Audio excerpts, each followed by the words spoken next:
everybody. I'm Bryan. And I'm Bryan. And this is Bryan versus Bryan, episode 104. Right? That's what we came to. Yes, 104. 104. All right. So, The Gray Man, 2022 Netflix movie, directed by the Russo Brothers, Captain America and Avengers fame. So this is based on a book, I guess, a novel, and this is the beginning of a franchise of movies based on these novels. We'll see about that. Yeah. There's also an ad to the Netflix thing. I guess it's Netflix's most expensive movie today. I think it was $200 million from what I saw. 200 million, yep. Box office. How do they get a box office off something that isn't in the box office? Yeah, I think sometimes these Netflix movies, I know it happens sometimes here in Portland, but like it's so like fast. It's like they release these in like smaller theaters, like one screen for like a couple show times, and then they just take it away. So I don't know if that's what they mean. Like maybe in like New York or LA, it released in a couple theaters here and there, or if this is just what they're calling streaming box office. I don't really know how they're quantifying that. Yeah.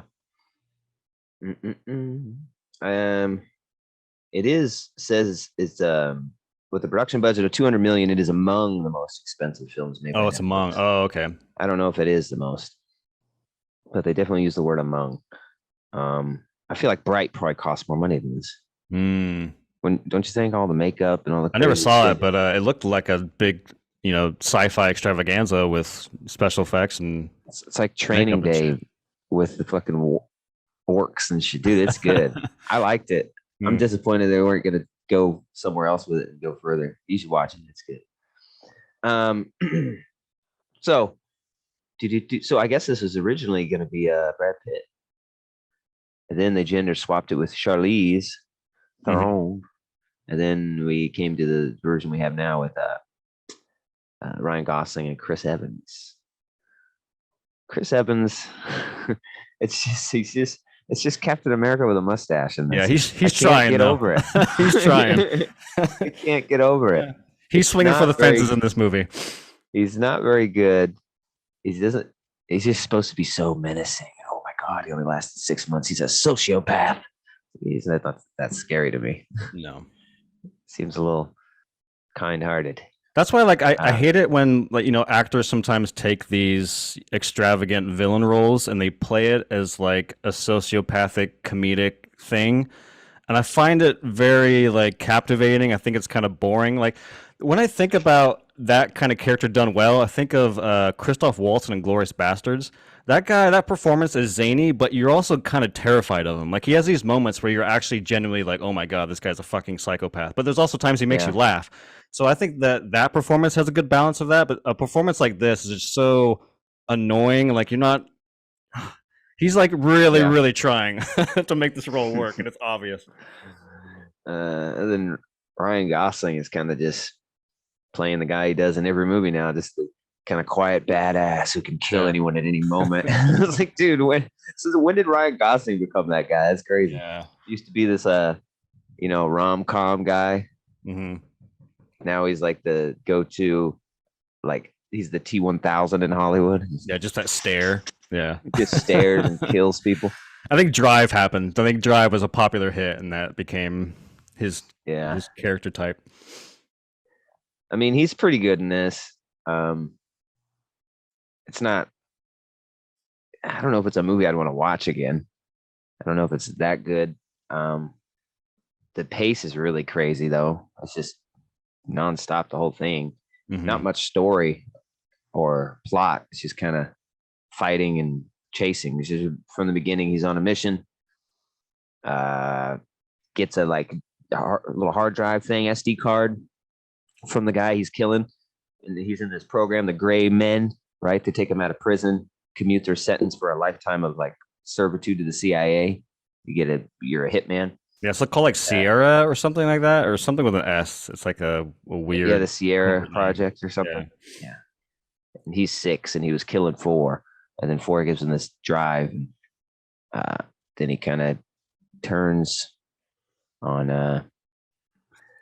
the team, the CIA, which is really now it was Billy Bob Thornton, and then it was this new guy who came in, and he's like the corrupt bad one, I guess. And Billy Bob Thornton was pretty good in this, I thought. Yeah, it wasn't in it much, but this seemed like a paycheck movie. He's going through the motions. He seemed like the good. It was pretty cool. I liked. I liked who he's. What do you say? When he's helping him, he's trying to help him out of the country, and then he switches with them, immediately kill him. Oh yeah. What? You kill him? Yeah, that guy you're protecting. You're in the airplane right now. Yeah. Go ahead and kill that guy. Okay. Make it. I like it was like. What do you say? Make it painless though. And then he grabs a gun, but then he puts it down and grabs a knife. It's like, painless with a knife. But yeah, so then the whole movie is him getting chased by the CIA, and the CIA just can't get him because he's too damn good. So they have to hire someone who's not restricted by the laws of the government. Yeah, bends the rules. The crazy Chris Evans. What the heck was his name in this? Lloyd Hansen. Yeah, Lloyd. Lloyd, come on, Lloyd. Oh man. So they did some. They were in Prague, Los Angeles. So they did. It's no wonder it's got expensive. They were actually doing some shooting. Normally Netflix, they're like shot in a basement, aren't they? Yeah, on a green screen. Some props. Yeah. Mm-hmm. It did have a limited theatrical release. Yep. Received mixed reviews from critics. Praise for the ensemble cast, but criticism towards the cliched script and breakneck pacing. I don't know what praise for the ensemble. I guess the side characters were kind of good. Like the one chick who's helping him a lot, the other agent, she was pretty good. I thought the girl was pretty good that he's always trying to save. Billy Bob's niece. I mean, they're okay. They just weren't bad, so they were good. You know what I mean? I love this isn't the first time you've read like critics. Critics just make me laugh sometimes. I know we are critics. It's kind of ironic, but some of the shit makes me laugh because it's like, we praise the ensemble cast. I'm like, just because you have a cast doesn't mean you need to praise it. Like, what is this? I praise that ensemble cast. There's 5 cast members, and we praise that. It's like, what? I know what they're saying, but it just sounds silly, like out the mouth. Cliched script, I could see that. I mean, yeah, this is like every other kind of Taken type action movie you've ever seen. Mm-hmm. Kind of like a Fast and Furious without racing. Yeah. The all the action really did remind me of Captain America 2. Mm. All the framing and the way they fight. Then the other guy hits, then you hit. It's all one after another. I go, you go. I go, you go. It's a dance. Yeah, it felt very John Wickish a lot of time. I feel like this was just Gosling's John Wick movie. That's what it felt like to me. It was I don't know how I feel about it. I didn't hate it. It just wasn't very good. I was decently entertained throughout the whole thing.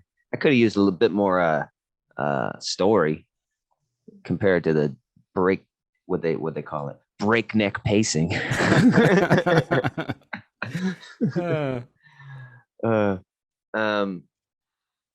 Then there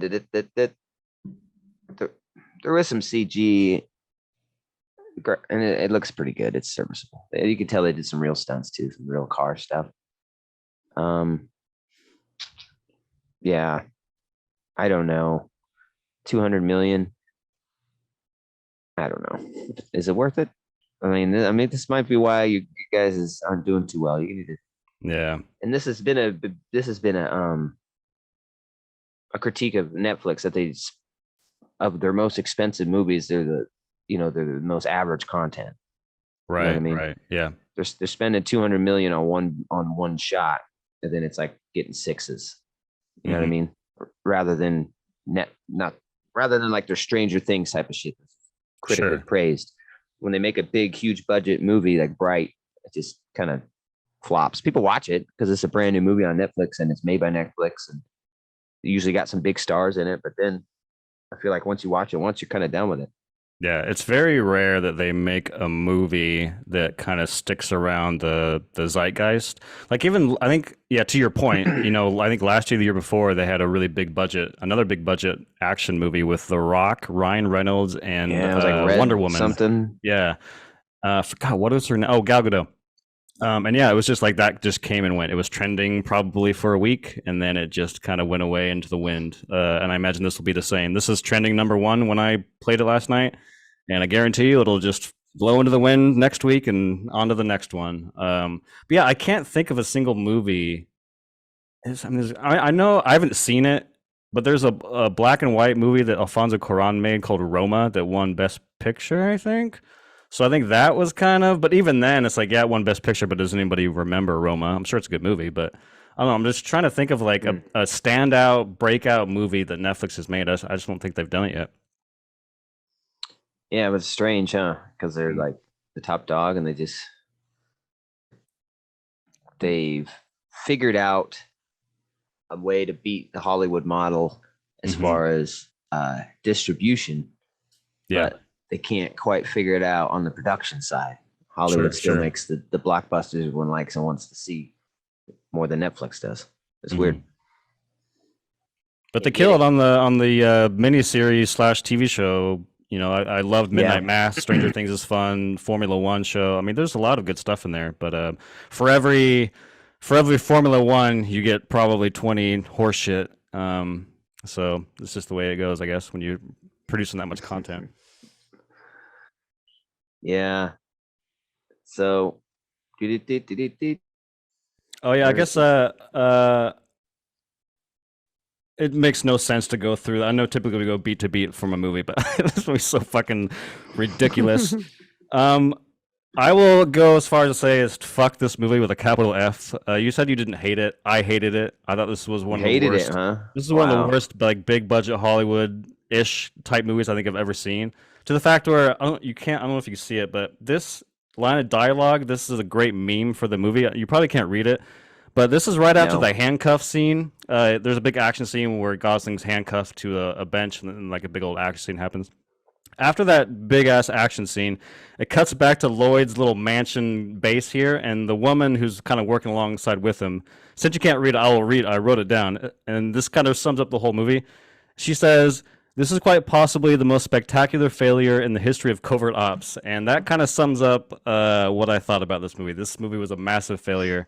It was so just vanilla boring. It was like a fucking Ritz cracker, or a fucking saltine. It's like, this is the most, oh my god, it was so bad. The dialogue was bad. It felt like it was written by like a fucking 15-year-old. The action was just computer generated nonsense. Yeah, there is kind of some fun choreography, I guess, but it's like when you compare it to all the other stuff out there that's better, that has great characters and great action, that this is just like, ugh.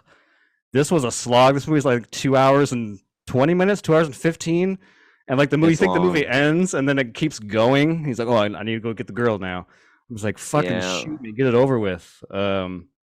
Yeah, I respect the Russo brothers. I think they did a lot of good things for the MCU. I think some of the best movies in the MCU are by them. And since they've left, they made a movie called Cherry on Apple TV with Tom Holland, which was apparently really bad. And then they make this. So I don't know what's going on with them. I mean, maybe it's a taste thing. Maybe I'm just maybe people like this. I think it has like a 90% on the audience score on the Rotten Tomatoes. So obviously I'm the outlier here, but yeah, I did not have fun at all in this movie. I thought this movie was a fucking slog. I wanted to turn it off so many times, but like you always say, we watch these things so you guys don't have to. So sometimes you have to suffer to get through it to tell you guys, please don't watch this, watch something else.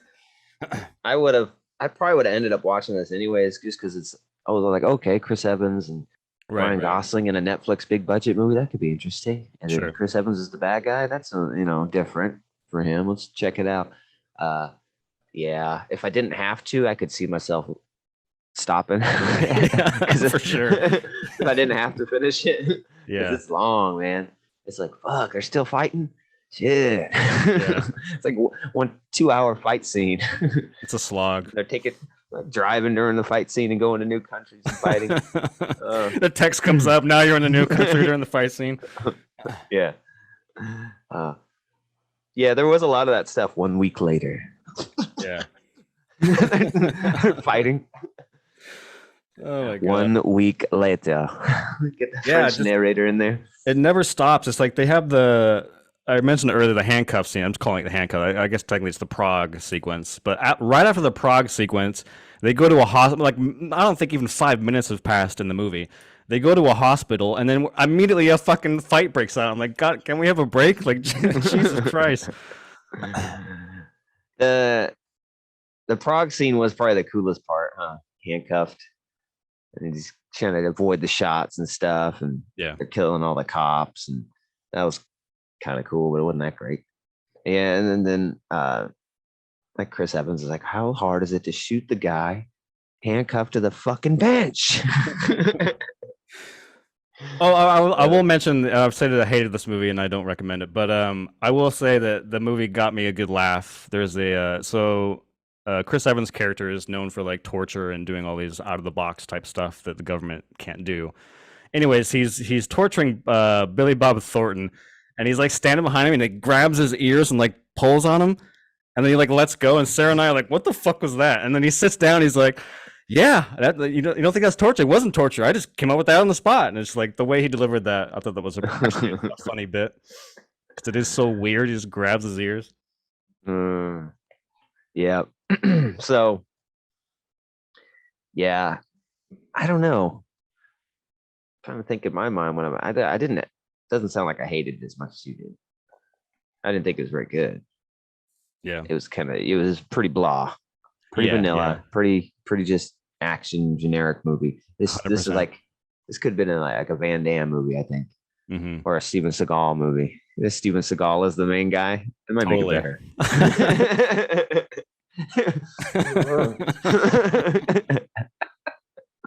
Oh my God. The Russo brothers need to do a Seagal movie. Oh, like they got to get him. They got to get him or Van Damme. But he has to wear his Native American garb in his ponytail. This is the real stuff they wear. This is it. Yeah, it's like if you're gonna have a fucking a generic and dry movie, at least like have fun with it and know that you're making it. And like, I don't know, man. Like, I think we talked about this when we were watching Morbius, but there are some movies that know it's bad and they lean into it, and that makes it more kind of enjoyable. And stuff like this and Morbius, like they're trying to take the content seriously, and it's just so it becomes even boring. It makes me hate it even more. It's like if you just leaned into some of this shit and realized how stupid all this is, then I probably would have had more fun with it. I could have been laughing with you, with the filmmakers. But no, they they took this very seriously, and yeah, it's pretty rough. It could have been Morbin time. Could have been Morbin time. Yeah, I think the Russo brothers took it seriously. Yeah, I think they thought they were making like a Jack Reacher. You know what I mean? It's like, this is going to be the new Tom Clancy, type movie based off the book, and this is going to be big. People are going to love this. This guy's unstoppable. He's an unstoppable force. Fucking ridiculous. And you're comparing. Not only are you doing that, but you're trying to do that, but you're trying to play in a space where, like, this genre, the spy thriller stuff, it's already pretty dominated by, you got James Bond, you got Mission Impossible, which are arguably like the two biggest of that kind of genre. And you got some of the Bourne stuff. The Bourne stuff I thought was pretty interesting and fun. But like when you compare those movies, those franchises to this, it's like, this doesn't even fucking hold a candle to any of those movies. Like if you want to watch a good fucking spy movie, go watch a Mission Impossible or go watch one of the latest Daniel Craig Bond movies. Those movies are fucking rad. And I've never seen it, but I feel like that Chris Evans is he's just like, strikes me as a shitty, cheap version of Henry Cavill's bad guy from Mission Impossible. Yeah. the brooding giant stash man. What does he do in the movie? Doesn't he like pump his arms up? Yeah, he like pumps his arms to get his sleeves back so he can get into a fist fight. So fucking dope. Man. That's good stuff. Yeah. So fuck, I don't know. I had an idea where I was, but I think I'm lower now. And after the combo, It happens. because it was my score was going to be pretty close to my score for Nope. Then I was like, Mm. no, this is not anywhere close to that good. So it's got to be much lower. Uh, I will give it an even 6. Mm. I had some fun with it. I probably won't ever watch it again. I'm not uh, terribly pissed that I lost those 2 hours. Whatever. It was okay. Just a 6. That's yeah. That's what I'm comfortable with. Yeah, I'm gonna go a little bit lower. I was pissed that I wasted my time on this, and it sucks that I was the one who recommended it this week. It wasn't you, it was me. I'm the one that kind of pushed it forward, so I'm kind of kicking myself in the ass for that one. But no, this was a 4.5. I don't think anyone should watch. There's nothing in here that's worth watching at all. Like it's really bad. The action is just fucking stupid and Wow. boring. The plot is so knew this fucking hard drive for 2.5 hours, 2 hours and 20 minutes. Give me a fucking break. And then the performances, you either have a character who's playing it over the top and not believable, or you have a character that's just so stoic. I did appreciate seeing the girl from Once Upon a Time in Hollywood. I think she has a fantastic scene in that movie, so it's kind of cool to see her in this movie. Other than that, this movie is so bad. I did not enjoy this at all. I would have turned it off probably at the half or like 30 minutes in. As soon as the airplane action scene, I checked out. I was like, this is fucking stupid. So yeah, I thought it was pretty rough. I had some fun with it for a popcorn movie. Yeah. I'm confident with the 6. I understand why you would hate it, but yeah, I didn't hate it. I thought there was some fun stuff. I like another fun thing I love is when Ryan Gosling goes to the like Japanese computer club where they all play computer games. Mm-hmm. He sits down and then he trades the guy his cell phone for the Skittles. Oh, Trade. Yeah. And then bring it up later. You come in and we'll have lunch. No, I had some Skittles. Yeah. Yeah, but it's to me a 6 is a bad score. Yeah, I wouldn't watch it again. I don't know. I could see people liking this. I don't know. I feel like some people just like this stupid mindless action movie, For sure. Yeah. And just it would be something I could see people watching this being thinking this is like one of the greatest movies. Oh, this is awesome. Look at this. They exist. I guess that's who this is made for. Because it's definitely not made for the people who want an interesting plot as well as their spy thrillers, because those are already covered by other movies. But yeah, would you say 4.5? Yeah. 4.5 and a 6. That was a laugh. That's pretty good. What I wasn't gonna be able to. Yeah, so check it out. I mean, or don't. Yeah. Whatever. Yeah, It's whatever. Whatever, man. Watch it if you like. I was gonna suggest Super Pets, but I didn't think I was gonna have time to get out to the theater. But now that's not reviewing very well. I'm like, well, damn it, that looked fun. Like when I saw the preview of it, I was like, this looks interesting. Rock and Kevin Hart in an animated film all about the pets of superheroes. Yeah, it looked fun. I saw the trailer too, and I thought it looked. I like a good old fashioned family friendly CG kind of Pixar kind of movie. They actually, when I posed 2 movies this week, it was Gray Man and the other one is called Sea Thieves. That's actually a CG movie too, or the Sea Beast, right? Sea Beast. Yeah, it's the guys who did Moana. It's supposed to be really good, so maybe I should have chose that one. That's my bad. I didn't know what that was. I had to look it up. Yeah. But yeah, I see it now. My nieces and nephews said it was good. Sea Beast. Sea Bass. Sea Bass. All right. So 4.5, 6.0. Check it out if you don't care about mindless action. You love that stuff. You crave it. This is right up your alley, bro. But if you really do care about plot and Acting. The things Probably that not make gonna- up a good movie. That... Probably not gonna like it very much. Yeah, but if you do watch it, at least you're getting your worth of Netflix. You paid your $14.99 a month. They paid $200 million to make this movie. Now you can watch it and say, "Ha, I only paid $14. Take that." We're basically all producers if you think about it. We helped Yeah. fund that movie, so there you go, Netflix. There you go. You made this, guys. And thanks to you, we still get a password share. Stupid Netflix. They're like PBS in front of every movie and funded by viewers like you.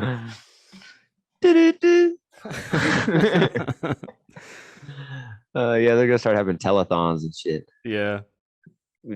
You can, yes, it's $14.99, but you can donate more to the cause. Okay. Netflix Miracle Network. All right, guys. As always, thanks for joining us. Please watch us on YouTube and listen in on Apple Music and Spotify. We appreciate having you. It's another one down. We'll see you next Sunday for episode 105. We will determine in the meantime what the heck we're going to do. So until the next beast, say peace. Peace.